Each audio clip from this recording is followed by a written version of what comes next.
महाराज है,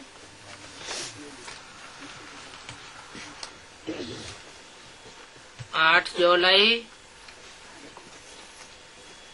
सन 65 का प्रातः क्लास। रिकॉर्ड चला है, तू प्यार का सागर है। ओम शांति। यह बाप की महिमा है। क्या बाप की महिमा क्या है? तू प्यार का सागर है। माना धर्मराज नहीं बनता है क्या? बनता है? नहीं, अभी नहीं, कभी नहीं।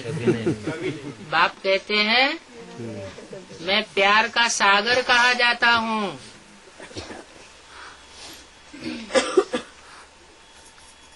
धर्मराज है मेरा लेफ्ट हैंड, फिर राइट हैंड भी। माना धर्मराज अलग है और प्यार का सागर बाप अलग है। तो ये बाप की महिमा है। कौन से संबंध की महिमा बताई? कौन से संबंध की महिमा बताई? बाप के प्यार की महिमा बताई। और बच्चे ही इस बात को जानते हैं। क्या जो बच्चे हैं वो इस बात को जानते हैं कि बाप प्यार का सागर है। सदगुरु को नहीं बताया, टीचर को नहीं बताया, कौन से संबंध को बताया? जो सुप्रीम बाप है, सुप्रीम पार्ट बजाने वाला है, वो प्यार का सागर है। ये तुम बच्चे ही जानते हो और कोई नहीं जानता। भक्त लोग तो सिर्फ ऐसे ही गीत गाते रहते हैं, ऐसे ही मन बिना अनुभव किए गीत गाते रहते हैं। उन्हें प्रैक्टिकल में ये बात का अनुभव नहीं होता कि प्रैक्टिकल में बाप शरीर में आकर के हमको प्यार के सागर का अनुभूति कराता है। सभी बच्चों को सुखधाम का वर्षा देते हैं।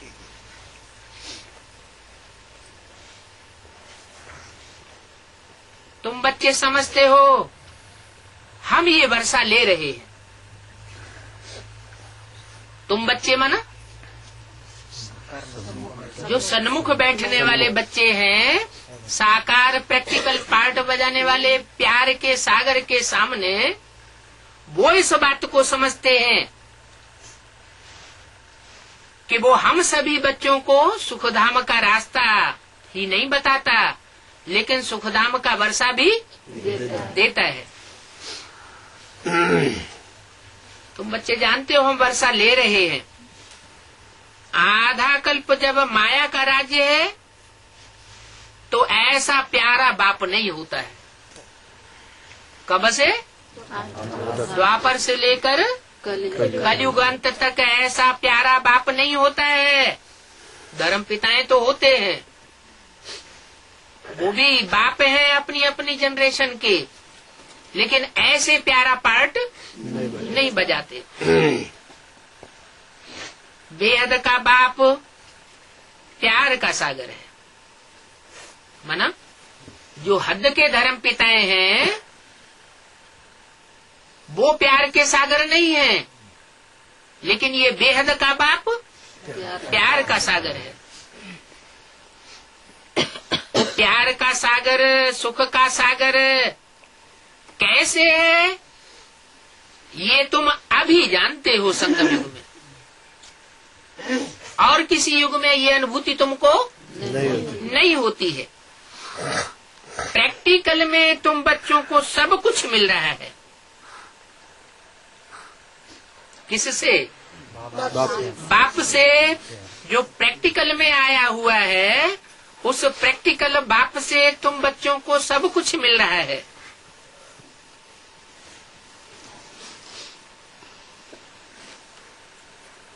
भक्ति मार्ग वालों को मिलता नहीं है। क्या कहा? भक्ति मार्ग वालों को प्रैक्टिकल में बाप से नहीं मिलता है और तुम बच्चों को मिल रहा है। इसका मतलब क्या हुआ कि जो अभी तक बेसिक में है, एडवांस में नहीं आए, वो भक्ति मार्ग वाले हुए या ज्ञान मार्ग वाले हुए? भक्ति मार्ग वाले। वो सब हो गए भक्ति की लाइन में। सब भक्ति मार्ग वाले हैं। वो प्रैक्टिकल बाप से इस समय सुख शांति का वर्षा लेने की अनुभूति नहीं कर रहे। वो सिर्फ गाते हैं। क्या? तू प्यार का सागर है, तेरी एक बूंद के प्यासे हम। अरे प्यार का सागर है तो बूंद के प्यासे क्यों हो? सागर में डूब मरो ना, जीते जी मर जाओ। याद करते हैं,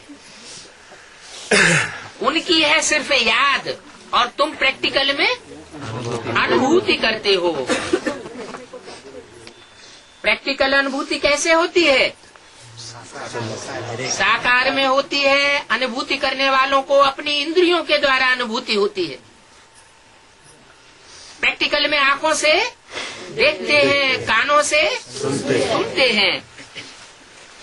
अभी ये याद पूरी होती है। क्या?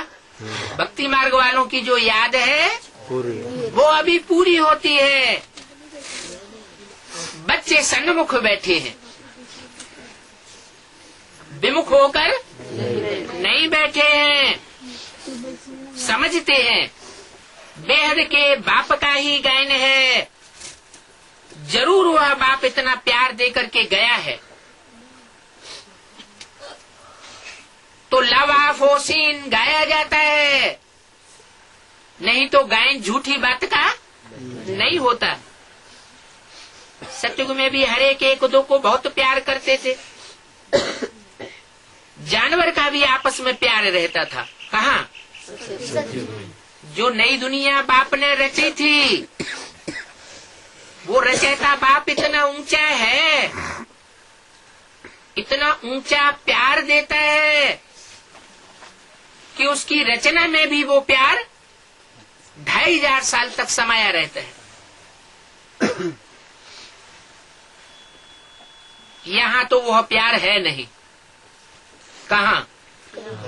इस कलयुगी दुनिया में वह प्यार है नहीं। वहाँ कोई ऐसे जानवर आदि नहीं होते हैं जिनका आपस में प्यार न रहे। कहाँ? सतयुग। तुम बच्चों को भी सिखलाया जाता है, यहाँ प्यार के मास्टर सागर बनेंगे। इसके बच्चे हैं, प्यार के सागर के बच्चे हैं, तो बच्चे भी कैसे होने चाहिए? मास्टर प्यार के सागर बनेंगे तो वह पद तुम्हारा अविनाशी हो जाएगा। राज्य भी करेंगे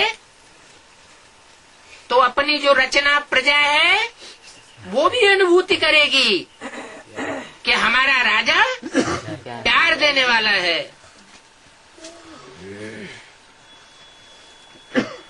यहाँ सब एक दो के दुश्मन है। कहाँ? इस दुनिया में सब एक दो के दुश्मन हैं।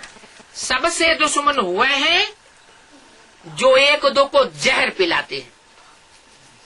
अब वो चाहे बाहर की दुनिया की बात हो, चाहे बेसिक की दुनिया की बात हो, और चाहे एडवांस के ब्राह्मणों की दुनिया की बात हो, भले वो प्रैक्टिकल में आंखों के सामने बैठे हैं, लेकिन अंदर की आंखों से वो बाप के क्या है? दुश्मन है। क्यों? ऐसे कड़क क्यों बोल दिया? ऐसे कड़क क्यों बोल दिया? अभी तो बोला जो तुम बच्चे सन्मुख बैठे हो वो प्यार ले रहे हो। प्यार के सागर से डायरेक्ट प्यार लेने वाले हो। फिर मुरली में बोला है बाप इन आंखों का लोन लेकर के आए हैं,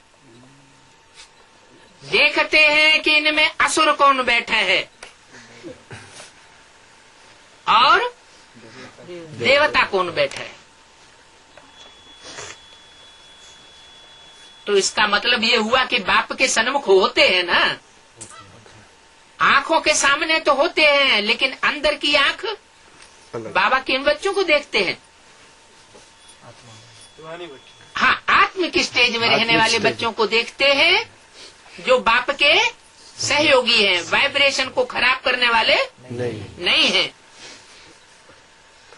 तो सबसे बड़े दुश्मन वो हैं जो एक दो को जहर पिलाते हैं,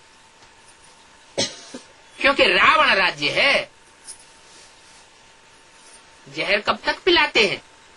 रावण। अगर अपने को रावण राज्य में समझते हैं तो जहर पिलाते हैं। अगर ये समझे कि राम बाप हमारा आया हुआ है और हम उसके बच्चे भाई बहन बन चुके हैं, सब क्या है हमारे भाई बहन हैं, तो दृष्टि ही बदल जाती है।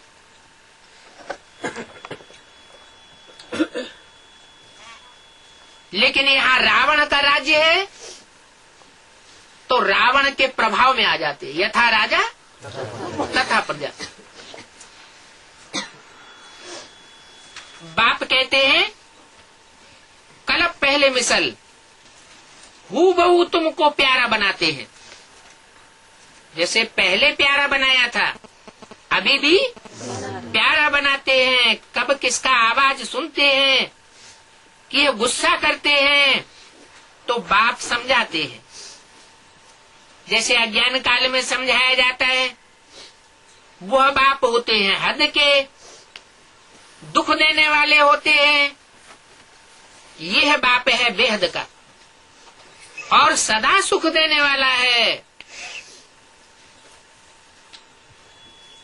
एक दो को दुख नहीं देना चाहिए।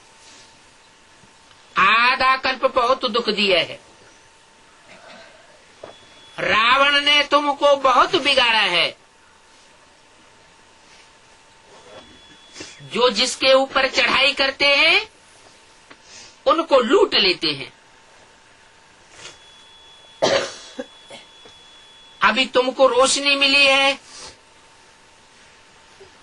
यह ड्रामा का चक्र फिरता रहता है।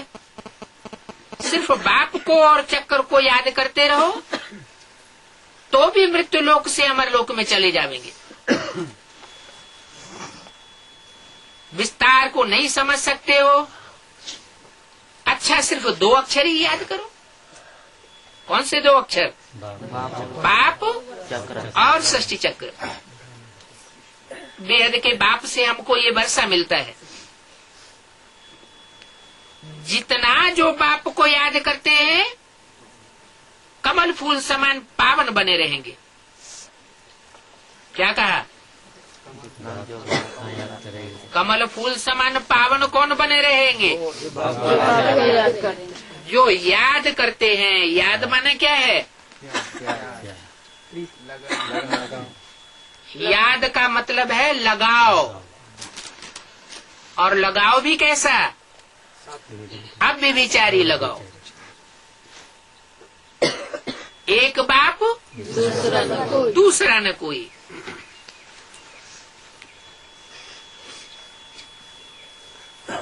कमल फूल के समान प्यारे रहेंगे, विकारों पर जीत पावेंगे। विकार भी अनेक प्रकार के हैं। श्रीमत पर न चलना वह भी एक विकार है। क्या कहा? वे माना विपरीत, कार माना कर्म। श्रीमत पर नहीं चलेंगे तो कैसा कर्म करेंगे? विपरीत कर्म करेंगे। बाप जो चाहता है वो कर्म नहीं करेंगे। श्रीमत पर नहीं चलेंगे तो या तो अपनी मत पर चलेंगे,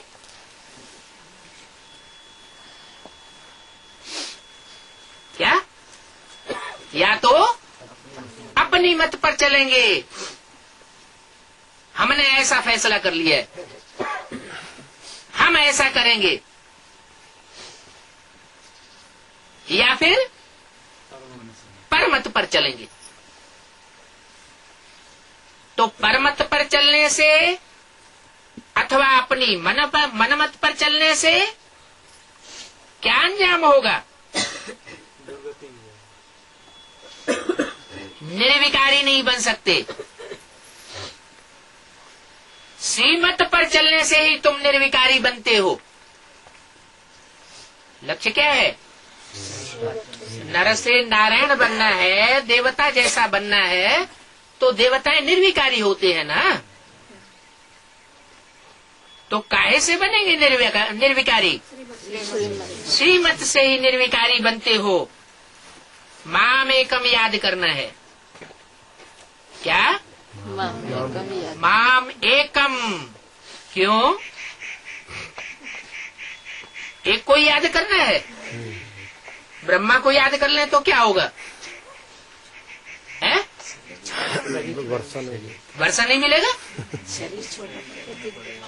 अम्मा को तो सभी याद कर लेते हैं, थोड़ा बहुत इतनी पालना मिलती है, तो अम्मा याद नहीं आती तो वर्षा मिले कंडम हो जाएगा। है? नहीं, एक लक्ष्यबद्ध होकर के याद करना होता है और एक ऑटोमेटिक याद आ जाती है। तो जिसने ये पक्का फैसला कर लिया है कि हम तो इसी स्वरूप को याद करेंगे जो बाप ने मना कर दिया है, तो वो गलत बात है। अब माँ के रूप से प्यार मिलता है तो याद तो आता है ना, वो बात एक अलग है। तो बताया माँ में कम याद करना है।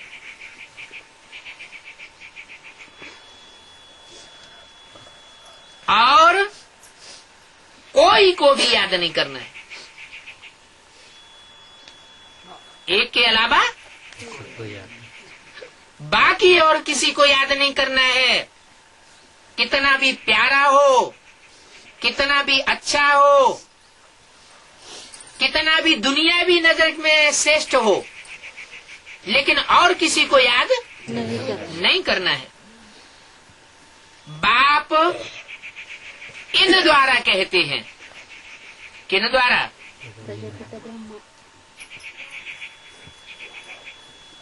कहते दोनों के द्वारा है। ब्रह्मा के द्वारा भी कहते हैं और प्रजापिता के द्वारा भी कहते हैं, लेकिन याद सिर्फ बाप को करना है। याद 2 और 4 को नहीं करना है। तो बाप इन द्वारा कहते हैं, बच्चों मैं आया हुआ हूँ। क्या? ऐसे नहीं कि 69 में मैं चला गया या गुलजार दादी के तन में आता हूँ और 4-6 महीने के लिए चला जाता हूँ। बाप कहते हैं, बच्चे मैं आया हुआ हूँ और सबको ले जाने वाला हूँ। ऐसे खाली हाथ जाने वाला नहीं हूँ, सबको ले जाने वाला हूँ। हर एक धर्म में नंबरवार स्टेट्स हैं। ओ स्टेटस, हर एक धर्म के नंबरवार स्टेटस हैं, तो नंबरवार ले जाने वाला हूं। पोप का कितना मान होता है? पोप कौन होता है? क्रिश्चियंस का जो हेड है उसका नाम होता है पोप। नाम क्या रख दिया? पोप। भारतवर्ष में पोप लीला बहुत प्रसिद्ध है। पोप माना खोखली।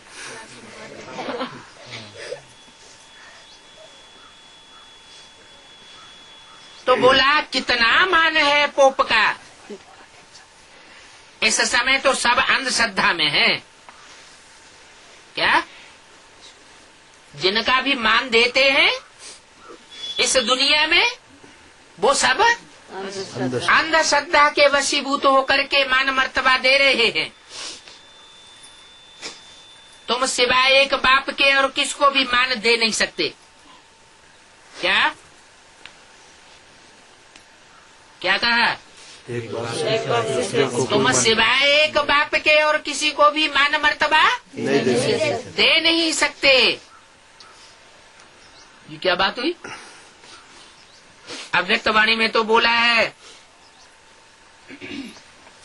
किसी का अपमान नहीं करना चाहिए। चलो ठीक है, अपमान नहीं करना चाहिए, लेकिन सभी को मान देना चाहिए है?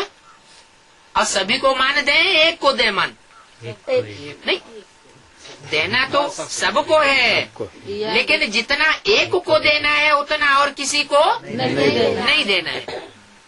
अभी स्टेटस की बात बताई ना, तो बोला और किसी को तुम इतना मान नहीं दे सकते। सब आर्टिफिशियल हैं, क्यों नहीं मान दे सकते? सब झूठे हैं, आर्टिफिशियल हैं। इसलिए भारत में सिर्फ एक की ही कथा गाई जाती है। कौन सी कथा? सत्यनारायण की कथा गाई जाती है। सत्य लक्ष्मी की भी कथा नहीं गाई जाती है। सत्य जगदम्बा की भी कथा नहीं गाई जाती है। माना सब आर्टिफिशियल झूठे हैं।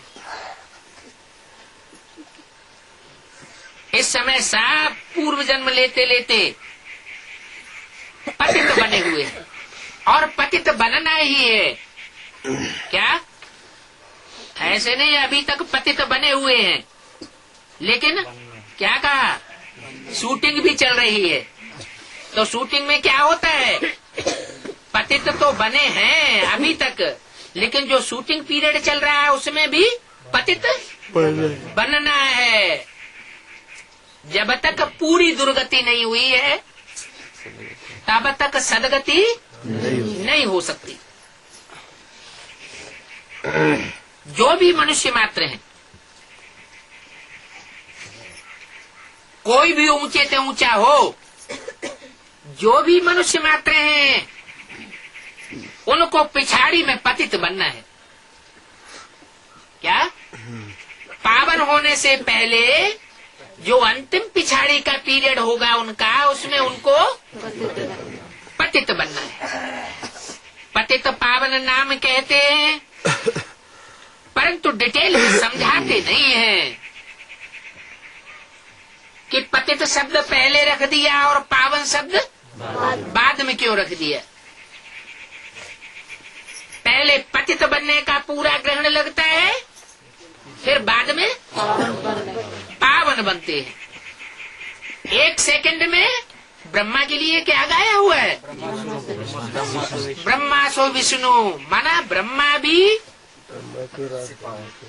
अपने आखिरी सेकंड में अति का पतित, और फिर उसके अगले सेकंड में अति का पावन बन जाता है।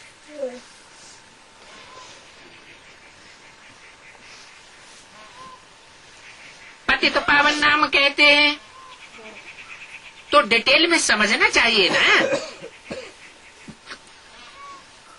ये पतितों की दुनिया है, तो उनका क्या मान है? किनका है? पतितों का क्या मान है? जैसे पोप है, फर्स्ट सेकंड थर्ड चलते चले आए हैं। Pope number first, pope number second, pope number third.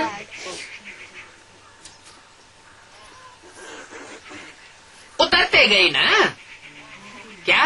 पहले नंबर का जो पोप होगा वो फिर भी फर्स्ट क्लास होगा, उसके बाद थर्ड, फोर्थ नंबर तो नीचे गिरता जाता है ना। उनों की भी लाइनेज दिखाई जाती है, उनकी लाइनेज का मान है। जैसे पोप उतरते चले गए, फिर भी नंबरवारी अपना पद लेंगे। इस चक्र को अब तुम अच्छी रीति जानते हो। यहाँ आते ही हैं बेहद के बाप के पास।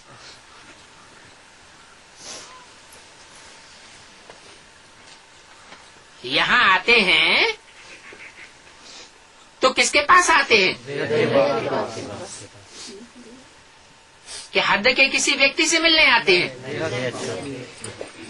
हद के किसी व्यक्ति से, पोप आदि से मिलने के लिए नहीं आते हैं। यहाँ आते ही हैं बाप के पास। उस बाप के पास आते हैं जिससे सुख शांति का वर्षा लेना है। वर्षा तो लेना है और याद भी एक को करना है, लेकिन एक शर्त लगा दी। क्या है? हाँ, एक के सिवाय दूसरे को नहीं याद करना है, लेकिन एक शर्त लगा दी, माँ के बगैर वर्षा नहीं मिल सकता। वर्षा मैं डायरेक्ट अपने हाथ से नहीं दूंगा। किसके द्वारा दूंगा? माँ के द्वारा वर्षा दूंगा।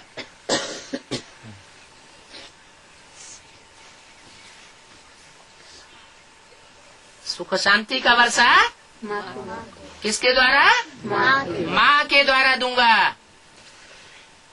वर्षा ले लेने के बाद फिर दुख अनुभव होगा? नहीं। इसका मतलब है कि वर्षा माँ के द्वारा देने से पहले सारी सजाओं का हिसाब किताब चुकतू होगा। और मैं प्यार का सागर हूँ। ये क्या बात हुई? मैं प्यार का सागर हूँ। जो प्यार देता है उसको सारी दुनिया याद करती है। तो मुझे एक को याद करना है, किसी दूसरे को याद नहीं करना है। लेकिन वर्षा माँ के द्वारा मिलना है। कब मिलना है? वो तब मिलना है जब माताएं संहारी पार्ट बजाती है। असुर संहारिणी। माताओं में भी मुख्य माता कौन? जगदम्बा। इसलिए शर्त रखी हुई है दुनिया में, द्वापर कलयुग की दुनिया में, रावण राज्य में सबसे जास्ती दुखी किसको किया है? माताओं को। तो माताओं को बाप आकर के मर्तबा देते हैं। क्या? कि इनकी डंडे से अच्छी तरह पिटाई करो और पिटाई करने के बाद फिर नंबरवार मर्तबा इनको दे दो। तो ये शर्त है क्या? कि वर्षा माँ के द्वारा देते हैं। माँ के बगैर तो वर्षा मिल नहीं सकता। तो भी बाप कहते हैं, क्या कहते हैं? माँ के द्वारा वर्षा तो मिलता है तो लट्टू हो जाओ। अम्मा ही अम्मा, जय माता दी। लेकिन इशारा दे दिया क्या? वो माता असुर संहारने का रूप धारण करेगी। भैंसासुर क्या करता है? देवी को अम्मा के रूप में देखता है या घरवाली बनाने के रूप में देखता है? घरवाली बनाना चाहता है। अब तुम सब कन्याएं माताएं हो, जगदम्बा की भुजाएं। माता की भुजा पकड़ ली जाए या उंगली पकड़ ली जाए, कोई बच्चा उंगली पकड़ ले तो क्या कहेगा? मैंने उंगली पकड़ी है या अम्मा को पकड़ा है? अम्मा को पकड़ा है। अम्मा को पकड़ा है। ये थोड़ा ही कहेगा कि मैंने उंगली को पकड़ा है। अगर उंगली पकड़ी तो भी अम्मा को पकड़ा, पूरी बाह पकड़ ली तो भी अम्मा को पकड़ा। तो जो भी भुजाएं हैं वो सब क्या है? किसकी शक्तियां हैं? भैंसासुर की? जिसकी भैंस जैसी बुद्धि बन गई है? शिव की शक्तियां हैं। शिव की शक्ति। और शिव अभी प्यार का सागर बन करके आया हुआ है। क्या बल कोई को थोड़े समय के लिए अनुभव होता है क्या कि अभी हाल इसको गोली से शूट कर दे, इतने दुखी हो जाते हैं। लेकिन लास्ट में उनको पता चलेगा कि बाप जो भी पार्ट बजाता है, जो भी एक्ट करता है, उस सब में बच्चों का कल्याण ही कल्याण समाया हुआ है। तो बोला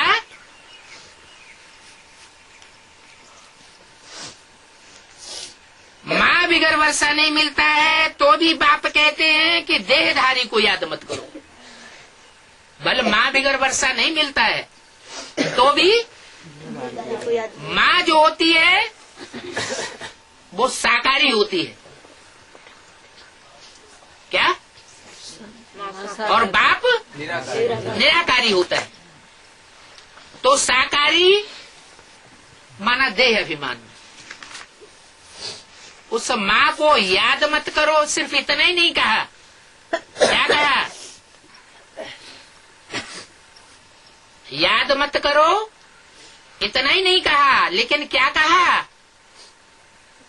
बहुत बड़ी बात कह दी। क्या कह दी? कि उस माँ को माँ के रूप में रिगार्ड दो। क्या? नहीं तो वर्षा नहीं मिलेगा, वर्षा भी नहीं मिलेगा और फिर सजाएं भी खानी पड़ेगी। सबके सामने बेइज्जत होना पड़ेगा। ऊंचते ऊंचे एक बाप को ही याद करना है। क्या कहा?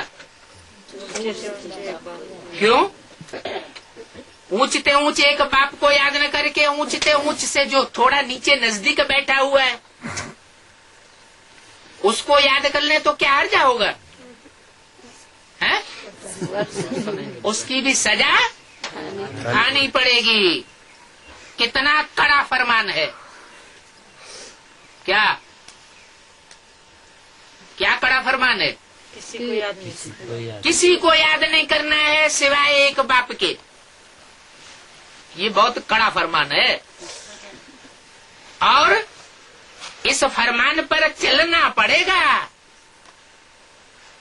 क्या? फरमान पर चलना पड़ेगा। इस बात से बच करके नहीं जा सकते, नहीं तो क्या होगा? मैं बच्चों को साथ ले जाने के लिए आया हुआ हूँ, तो ले जाओ ना साथ, अच्छी बात है।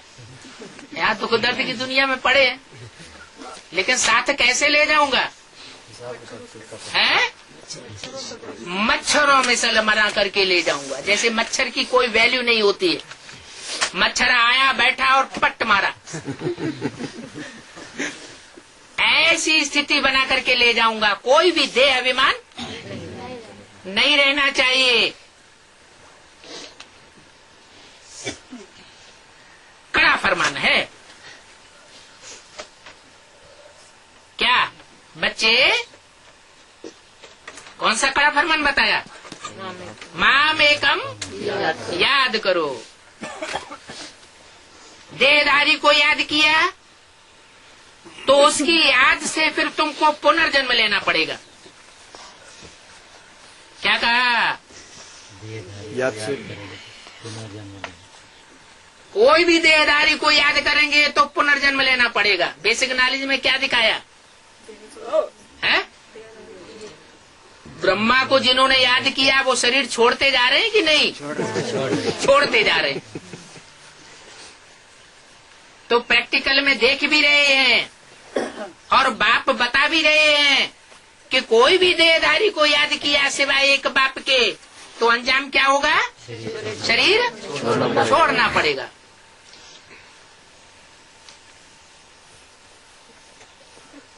और पहले भी इशारा दे दिया कि भक्ति मार्ग का कोई भी संस्कार रह जाएगा तो शरीर छोड़ना पड़ेगा। माना बाप के अलावा और किसी की अगर याद आती है, कहीं लगाव बुद्धि का जाता है तो भगत हुए या ज्ञानी हुए? तब तक शरीर छोड़ने वालों की लिस्ट में ही अपने को समझना चाहिए। कभी भी मौत हो सकता है, सड़क पे चलते चलते ऊपर से ट्रक आ सकता है। तो बाप कहते हैं बच्चे मौत सामने खड़ा है। इस दुनिया में कोई कितना भी ऊंची पोजीशन वाला हो, किसी का कोई ठिकाना नहीं है कब मौत आ जाए। तो देहधारी को याद किया तो उनकी याद से फिर तुमको पुनर्जन्म लेना पड़ेगा। तुमको माना जो सन्मुख आने वाले हैं उनको भी। तो कोई ये कहे कि अरे भगवान बाप हमारे सन्मुख आ गया, फिर मौत काहे की बात है? स्थूल मौत क्यों आएगी? फिर तो अमरनाथ मिल गया। मिल तो गया, लेकिन उसके फरमान को नहीं माना ना। तो सन्मुख हुए या विमुख हुए? विमुख हो गए। जैसे बाबा अर्जुन ने प्रश्न किया है, जैसे अर्जुन ने प्रश्न किया था कि अब तो नारायण मिल गया। हाँ, नारायण मिल गया, लेकिन अब कोई कुछ नहीं बिगाड़ सकता है। लक्ष्य नहीं लेना पड़ेगा। उनकी याद से फिर तुमको पुनर्जन्म लेना पड़ेगा। याद की यात्रा ठहर जाएगी। क्या कहा? अगर एक बाप के अलावा कोई में भी मोह लगाया, कोई और में लागत गई, तो याद की यात्रा ठहर जाएगी। बाबा नाराज हो जाएगा, हम नहीं याद आती तुमको।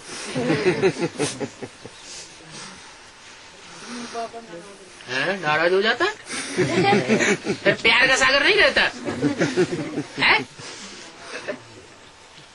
बच्चे विमुख हो जाते हैं। बच्चे विमुख हो जाते हैं। बाप तो फिर भी प्यार करता ही है। तो बोला विकर्म विनाश नहीं होंगे, फिर याद की यात्रा ठहर जाएगी, बहुत घाटा पड़ जाएगा। धंधे से फायदा भी होता है और धंधे में घाटा भी होता है। ये भी हमारा याद का धंधा है। इस धंधे में अगर श्रीमत पूर्वक चलेंगे तो फायदा ही फायदा है। सहज राजयोग है, कोई प्रकार की कठिनाई नहीं है। इसलिए बाप पूछते हैं, हेवनली गॉड फादर आया हुआ है, स्वर्ग का रचयिता, तो फिर नरक में क्यों बैठे हैं? है? अरबपति का बच्चा हो, फिर पैसे के लिए मोहताज क्यों होना चाहिए? होगा क्या? नहीं होगा। तो हेवनली गॉड फादर स्वर्ग का रचयिता आया हुआ है। अगर फिर भी कोई अपने को नरक में दुख में महसूस करता है, तो इसका मतलब क्या हुआ? कनेक्शन टूटा हुआ है। जरूर कोई विमुख होकर के चल रहा है, श्रीमत के बरखिलाफ चल रहा है।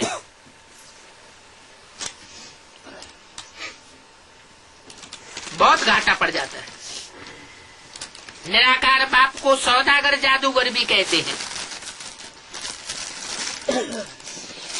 तुम जानते हो दिव्य दृष्टि की चाबी बाप के साथ है।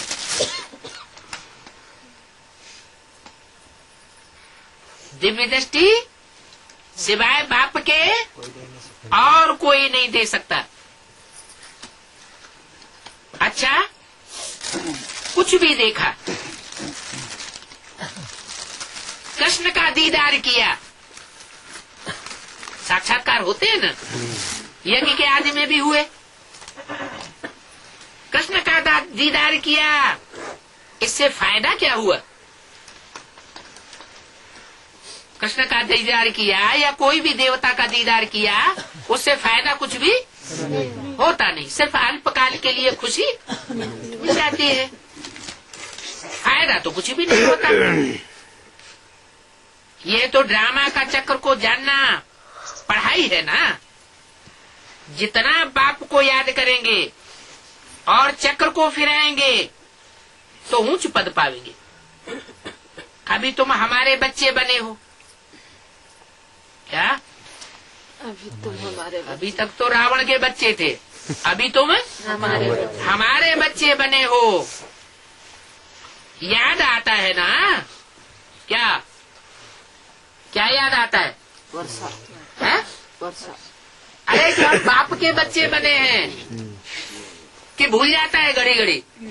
याद आता है। और दृष्टि जब चलायमान होती है, बाप कहते हैं 10, 20, 50 भूले हैं दृष्टि की विकृति की रोज करते होंगे, तो उस समय याद आता है कि भूल जाता है? हैं? उस समय भूल जाता है।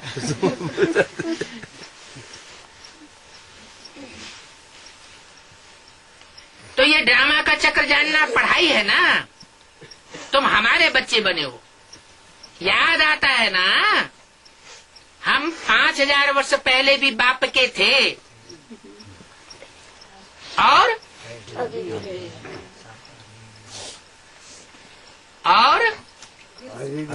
भी मिले हैं। यज्ञ के आदि में भी बाप के थे,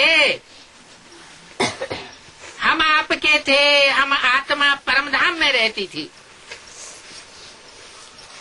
आत्मिक स्टेज का हम अनुभव करते थे। वहां तो कहने की भी बात नहीं रहती है।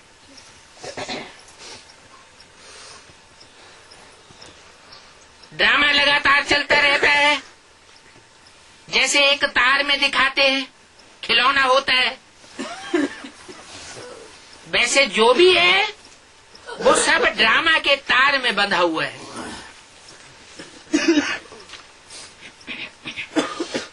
8/7/65 की मुरली का दूसरा पेज। सब तार में बंधा हुआ है, तार ऊपर नीचे होता रहता है, सब उतरते चढ़ते रहते हैं। पहले चढ़ते हैं फिर उतरने लग पड़ते हैं।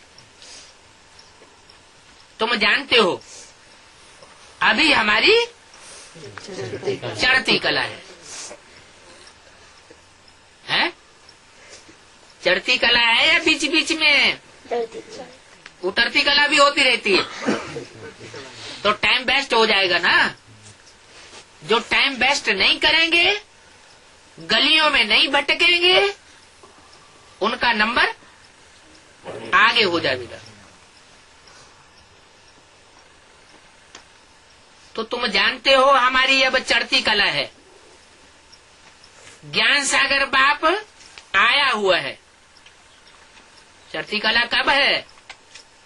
जब बुद्धि में ये बात बैठी हुई हो। क्या? ज्ञान सागर बाप आया हुआ है। सिर्फ साधारण रूप से नहीं, ज्ञान सागर बाप आया हुआ है। बाप कहते हैं बच्चे तुम्हारा बाप आया हुआ है। तुम अगर पाप करने वाले हो है, तुम अगर महापापी की लिस्ट में हो, तो तुम्हारा कौन आया हुआ है? बाप आया हुआ है। ज्ञान सागर बाप आया हुआ है। ज्ञान सागर बाप आया हुआ है माना ज्ञान सागर तो जानता है ना, सब कुछ जानता है ना, सारे तौर तरीके जानता है। चढ़ती कला और उतरती कला को तुम भी जान गए हो, जान तो गए हो। क्या?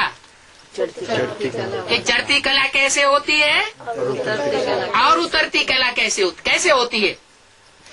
जब बाप को बुद्धि में रखते हैं तो चढ़ती कला होती है, और जब और किसी याद आता है तो उतरती कला। हाँ, श्रीमत पर चलते हैं तो चढ़ती कला, और श्रीमत के बरखिलाफ काम करते हैं तो उतरती कला।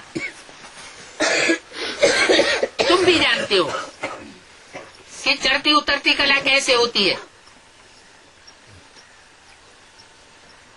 बाप आकर के पलटा देते हैं। जो उतरती कला में थे 2500 साल से, बाप आकर के पलटा देते हैं। पहले पहले आदि सनातन देवी देवता धर्म, फिर दूसरे दूसरे धर्म आते रहते हैं। पहले किसको पलटाते हैं? जो आदि सनातन देवी देवता धर्म के जितने पक्के होंगे उनको पलटाते हैं। स्टेटस है ना। तो बोला दूसरे दूसरे धर्म आगे आते रहते हैं।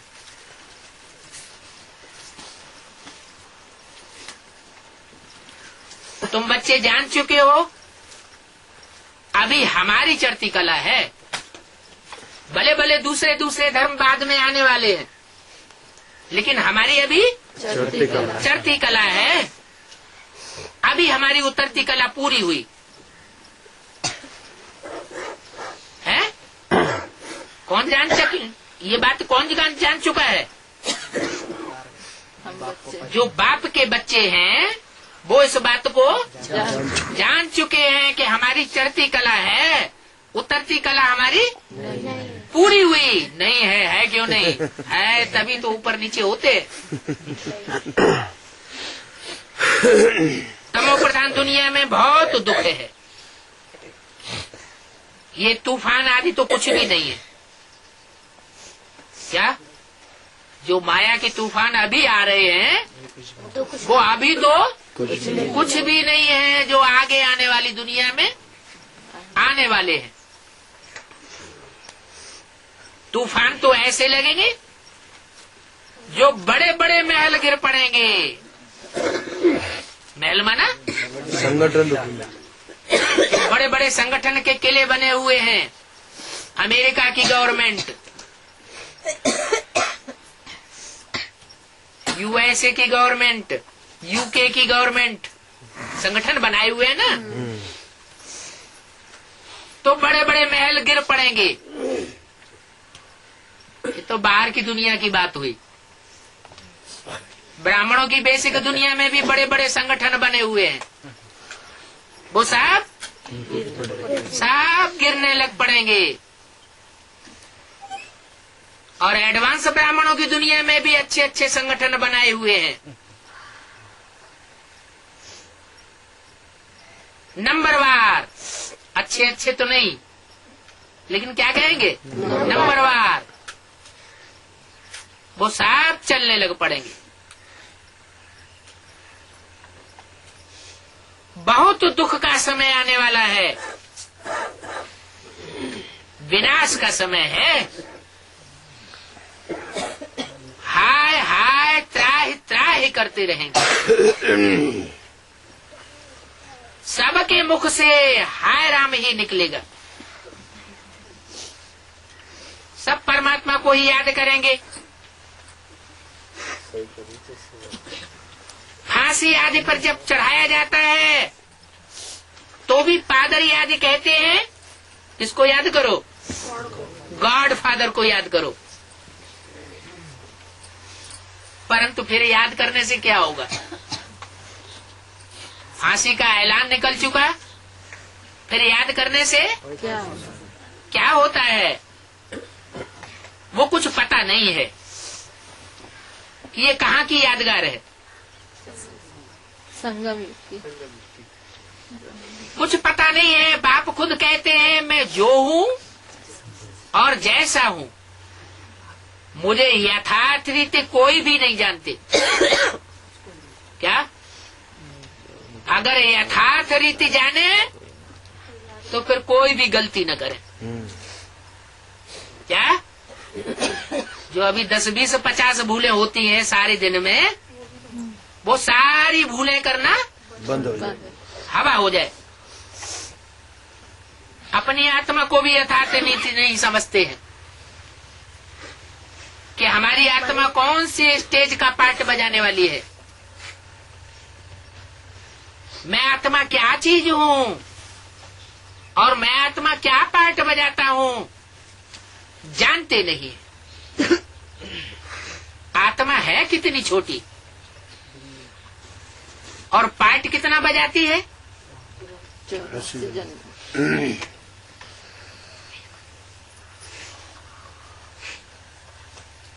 देखते भी हैं स्टार मिसल आत्मा बहुत छोटी है।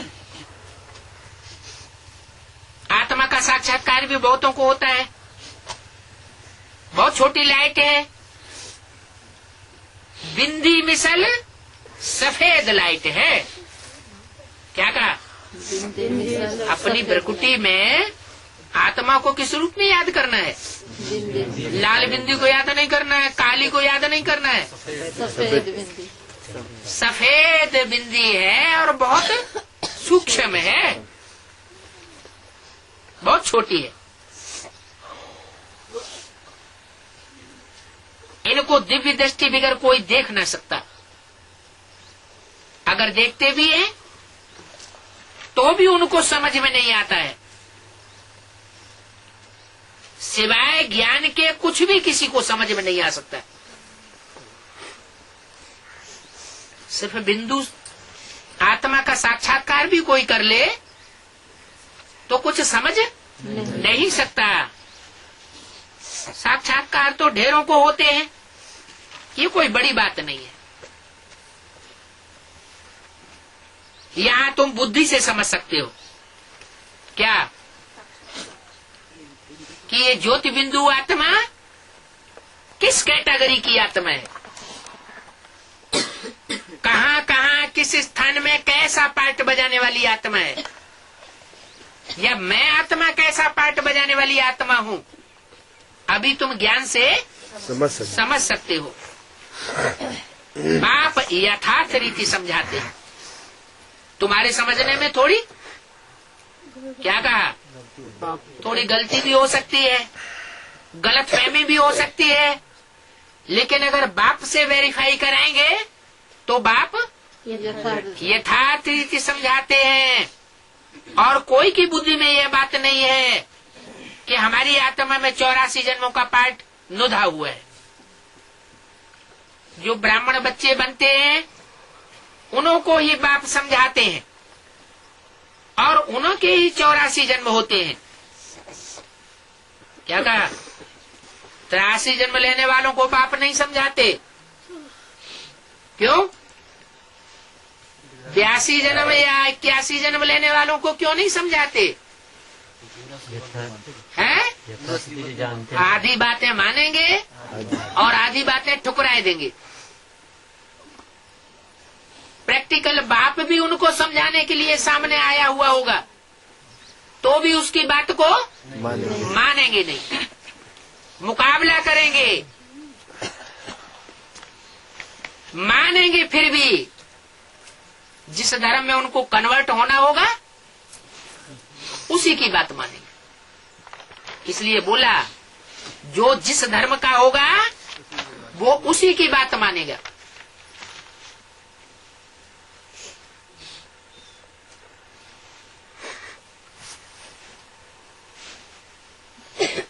पहले गायन है,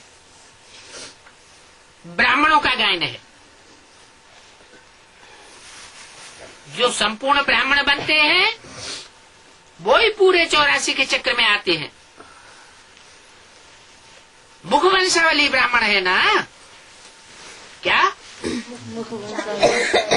डायरेक्ट प्रजापिता ब्रह्मा के मुख से उनकी पैदाइश है।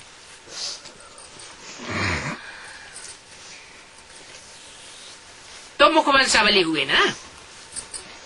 ये बात और कोई नहीं जानते। क्या क्या बात नहीं जानते कि मुखवंशावली ब्राह्मण और कुखवंशावली ब्राह्मण में क्या अंतर है। बेसिक नॉलेज वाले भी नहीं जानते। क्या मुखवंशावली माना जब मुख से निकली हुई बात है उसको जो माने तो मुखवंशावली, और मुख से निकली हुई बात को न माने, सिर्फ कुख का प्यार ही लेने का मस्ती में चढ़ा हुआ हो तो वो कुख वंशावली हुआ। इसलिए बोला कोई नहीं जानते। ब्रह्मा कुमारियां तो ऑर्डिनरी बात हो गई। क्या कहा? इस बात को समझने में ब्रह्मा कुमारियां भी ऑर्डिनरी बात हो गई, कोई भी नहीं समझते हैं। क्या है? क्या बात कोई नहीं जानते हैं कि ब्रह्मा मुखवंशावली कौन होते हैं और कुखवंशावली कौन होते हैं। कोई भी देह के प्यार के पीछे पागल बने हो और उसके आधार पर ब्राह्मण जीवन बिता रहे हो, चाहे वो ब्रह्मा की देह हो चाहे किसी ब्रह्मा कुमारी की देह हो, तो उनको कुखवंशावली कहेंगे या ब्रह्मा मुखवंशावली कहेंगे? ब्रह्मा है बिना समझे बोल देता है, मेरे मुंह से निकल गया मुंह से, कोई बात नहीं।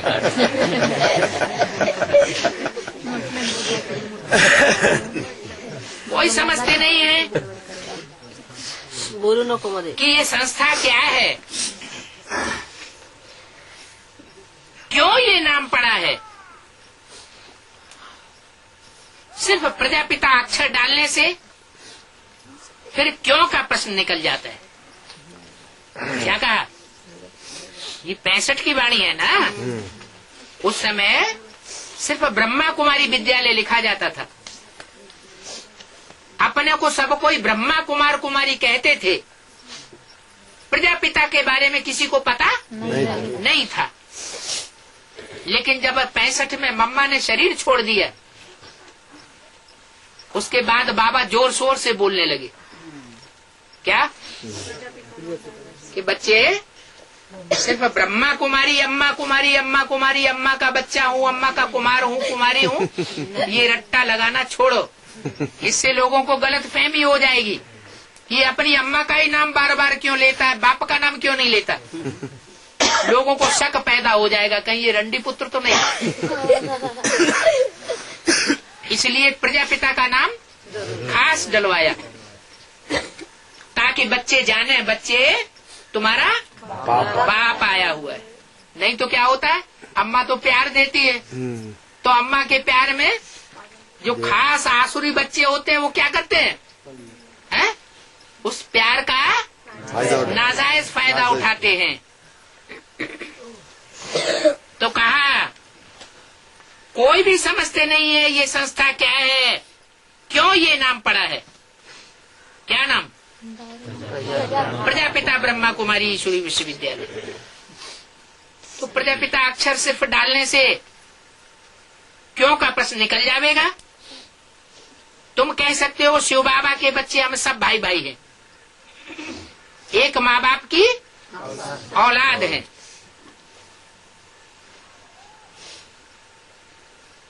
माँ बाप की औलाद है तो भाई बहन है, और एक शिव बाप की औलाद है तो भाई भाई हैं। फिर प्रजापिता ब्रह्मा के बच्चे बनने से ब्रदर सिस्टर्स बनते हैं। ये ब्रह्मा, ये प्रजापिता। तो ये भाई बहन समझने से फिर प्रश्न नहीं उठेगा। समझेंगे नई दुनिया की स्थापना हो रही है, बरोबर ब्रह्मा द्वारा तुम पति से पावन बन रहे हो।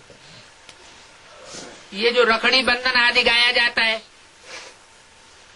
ये सब पुरानी रस्म चली आ रही है।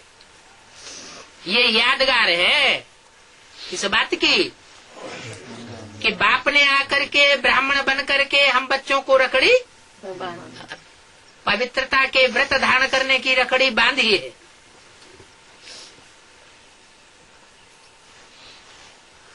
तो तुम बच्चे अभी बरोबर पति से पावन बन रहे हो। अभी तुम अर्थ को समझते हो।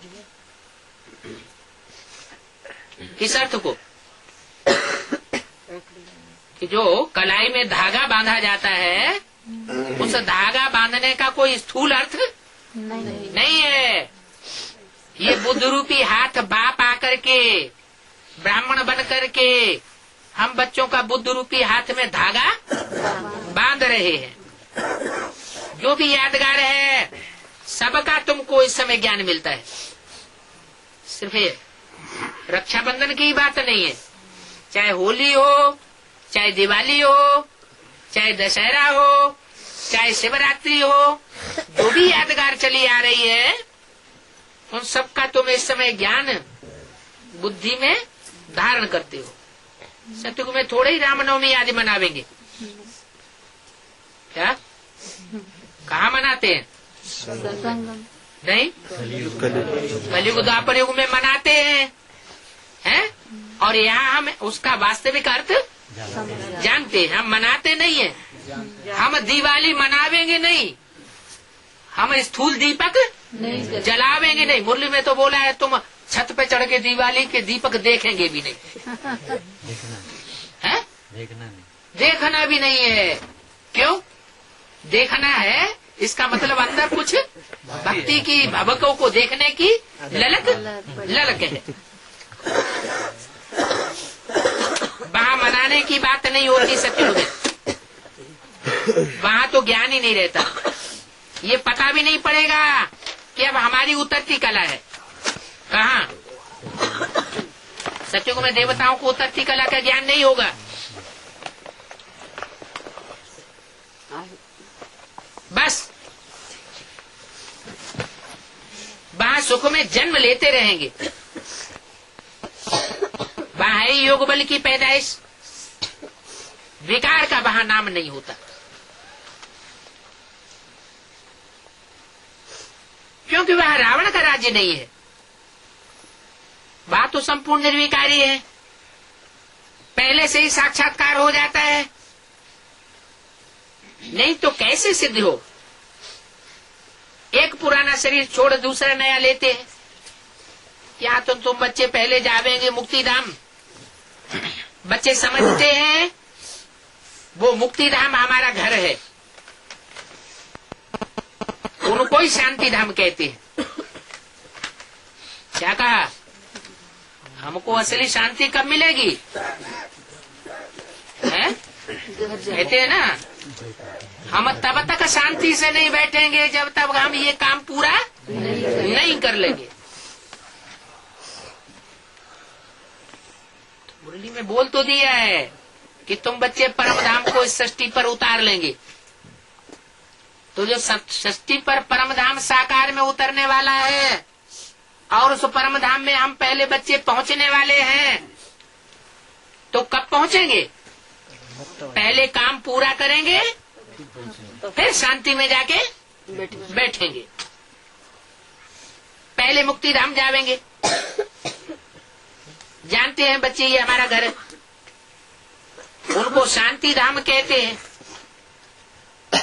किसका घर है? आबू अब्बा का घर है। किसका घर है? अभी नहीं, कब होगा? जब काम है? पूरा हो जाएगा, जब ऐसा संगठन वहाँ इकट्ठा हो जाए जहाँ सबकी आत्मिक स्टेज हो, कोई भी आसुरी दृष्टि वृत्ति और कृति वाला वहाँ पांव रख नहीं सकेगा। ऐसा पांडवों का किला मजबूत हो जाएगा। उनको ही शांति धाम कहते हैं। वो तो हमारा अथवा बाप का घर है, जिस बाप को हम याद करते हैं। क्या कहा? हम किस बाप को याद करते हैं? सिर्फ बिंदी बाप को याद करते हैं कि शरीर धारण करके जो बाप आया हुआ उसको याद करते हैं? जो शरीर धारण करके बाप आया हुआ है उस आबू अब्बा का घर है। काम पूरा करके हम सबको कहाँ चलना है? उस परम धाम चलना है। ऊपर वाले परम धाम में या इस षष्ठी में जो उतरा हुआ परम धाम होगा वहाँ? इस षष्ठी में कहाँ होगा? अमेरिका में या लंदन में? अब्बू अब्बा के घर है? अब्बू अब्बा नहीं, अब्बा का घर तो होगा, लेकिन होगा कहाँ? कौन से देश में होगा? चैतन्य भारत में आबू अब्बा का घर होगा। है? साकार में प्रैक्टिकल जो परम धाम होगा वो आबू अब्बा का घर जो है वो शरीर में होगा। नहीं है? माउंट आबू। हाँ, माउंट आबू है। तो बोला पहले तुम जावेंगे मुक्ति धाम। ये बात बच्चे ही समझते हैं कि हमको सारा काम पूरा करके तब शांति में जाकर बैठना है। तब तक हमको शांति में नहीं बैठना है। हमें कोई शांति नहीं है जब तक हम काम पूरा न कर लें। ओम शांति।